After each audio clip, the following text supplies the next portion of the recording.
সময়টা ১৯৬৯ সাল। পৃথিবীর ইতিহাসে প্রথমবারের মতো চাঁদের মাটিতে পা রাখেন যুক্তরাষ্ট্রের নভোচারীরা। যুক্তরাষ্ট্রের মহাকাশ বিজয়ের সংবাদে নড়েচড়ে বসে তাদের চিরপ্রতিদ্বন্দ্বী রাশিয়া।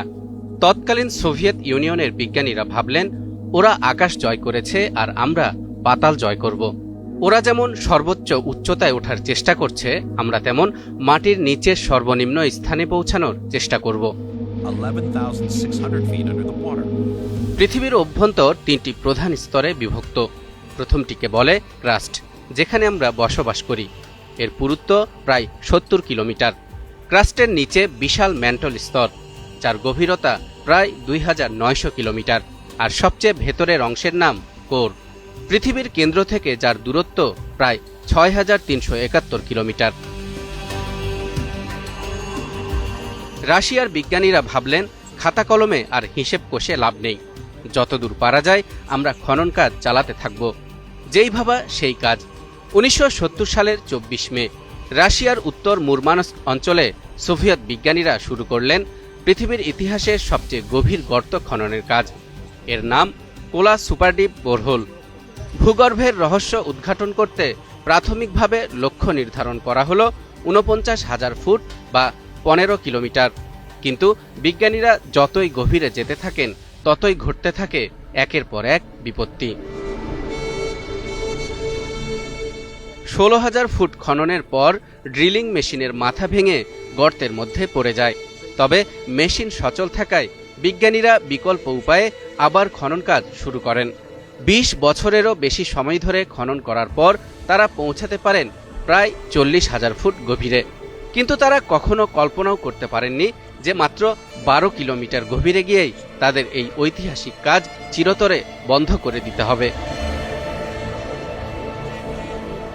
এ পর্যায়ে সবচেয়ে বড় সমস্যা হয়ে দেখা দেয় মাটির নিচের তাপমাত্রা। বিজ্ঞানীরা ধারণা করেছিলেন ৫০,০০০ ফুট গভীরে মাটির তাপমাত্রা হতে পারে বড়জোর ১০০ ডিগ্রি সেলসিয়াস। কিন্তু ৪০,০০০ ফুট গভীরে গিয়েই তাদেরকে মোকাবেলা করতে হয় প্রায় ২০০ ডিগ্রি সেলসিয়াস তাপমাত্রার সাথে। ফলে খনন কাজ আর কোনোভাবেই এগিয়ে নিয়ে যাওয়া সম্ভব হয়নি। এর সাথে যোগ হয় অদ্ভুত ও ভয়ঙ্কর কিছু শব্দ।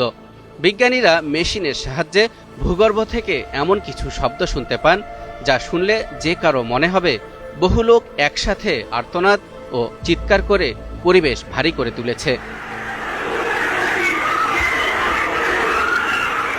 এমন শব্দ শুনে হতবাক হয়ে যান খনন কাজে অংশ নেয়া সমস্ত বিজ্ঞানীরা। বিভিন্ন পত্রপত্রিকায় এ নিয়ে খবরও প্রকাশিত হয়। প্রতিকূল পরিস্থিতিতে ১৯৯৫ সালে খনন কাজ বন্ধ করতে বাধ্য হন বিজ্ঞানীরা। এই খবর যখন ছড়িয়ে পড়ে, তখন লোকজন জিজ্ঞেস করতে শুরু করে, এটি কি প্রকৃতপক্ষে পৃথিবীর অভ্যন্তরের স্বাভাবিক কোনো শব্দ, নাকি অজানা রহস্যময় কোনো ঘটনা? বিজ্ঞানীদের কাছে এর কোনো সদুত্তর ছিল না।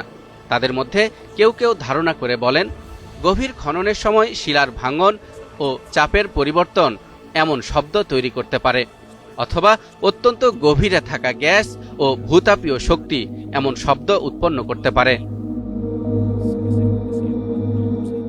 কিন্তু কেউ কেউ আবার দাবি করেন এই শব্দ জাহান্নামীদের রুহের আর্তচিৎকার হতে পারে, কারণ পবিত্র কোরআনের সূরা মুতাফফিফিনে এমন কিছুর বিবরণ পাওয়া যায়।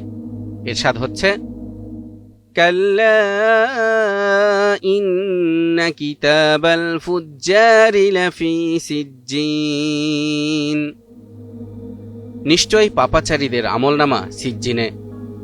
এই আয়াতের ব্যাখ্যায় তাফসিরের কিতাবে লেখা হয়েছে, সিজ্জিন মানে জেলখানা। উদ্দেশ্য হল জেলখানার মতো একটি অতি সংকীর্ণ জায়গা। আর কেউ কেউ বলেন এটি ভূগর্ভের সবথেকে নিচের অংশে একটি জায়গার নাম, যেখানে কাফের, অত্যাচারী এবং মুশরিকদের আত্মা এবং তাদের আমলনামা জমা ও সংরক্ষিত থাকে।